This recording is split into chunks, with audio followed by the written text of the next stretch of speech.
The whispering forest, a forest that whispers your name and swallows those who answer. Not every voice deserves a reply. Some whispers only lead to disappearance. Intro. Deep in the northern countryside, where paved roads end and fog begins, lies a quiet village called Narrated. At first glance, it's ordinary. Wooden houses, friendly people, nature all around. But just behind the last row of cottages, there's a dense forest locals fear to name aloud. They call it the Whispering Forest. It's said the forest whispers to people, calling them by name, mimicking the voices of loved ones, even the dead. No one enters after dusk, no one comes out the same. But Ella, a 16-year-old orphan, wasn't like the others. She didn't believe in bedtime stories until the forest whispered her name. Chapter 1, The First Whisper. It started one ordinary night. Ella was staring out to her bedroom window, lost in thought, when she heard it. Ella. Ella. It wasn't just a voice. It was her mother's voice. Her mother who had died, along with her father, in that same forest 10 years ago.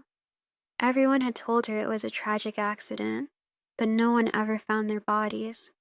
She shook it off as a dream, but the next night, she heard her father's voice too, and that's when she knew.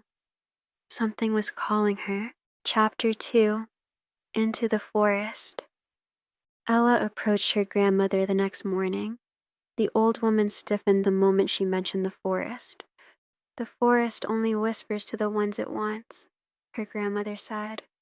Don't follow the voices. They never call without a price. But curiosity burns hotter than fear. That night, with a flashlight in hand and determination in her heart, Ella crept out into the cold darkness. As she crossed the threshold of the forest, the air changed, thicker, colder, like stepping underwater. Ella, we're here. Voices floated through the trees, soft, sweet, and terrifying. She pressed forward. Chapter 3, The Other Side. The deeper she went, the more twisted the forest became. Time no longer felt linear. It was like being trapped inside a dream that knew she didn't belong. Then, ahead of her, she saw a faint light.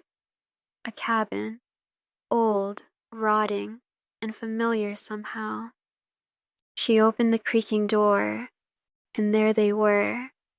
Her mother, her father, smiling. But something was off. Their eyes were glassy, their smiles frozen. Stay with us, Ella, forever. She stepped back, heart pounding. Roots began crawling up from the floor. The forest was alive. It didn't want visitors. It wanted residents. Chapter 4, Escape. As the vines grabbed at her feet, Ella screamed. She fought, kicked, broke free, and ran. Branches clawed at her. The trees shifted, closing behind her, trying to trap her inside. The voices turned shrill, angry. Then she saw it, her mother's necklace glowing faintly on the forest floor. She grabbed it, closed her eyes, and when she opened them, she was out. Epilogue. The forest remembers. Ella made it back to Merriwood, but she was never the same. The whispers didn't stop. They only changed. Now every time she passes the edge of the woods, she hears it again. We tasted your soul, Ella, and we'll be waiting. The forest doesn't forget those who enter, and it never forgives those who leave. Would you enter a forest if it whispered your name? Tell us in the comments, and share this story with someone who loves a good mystery.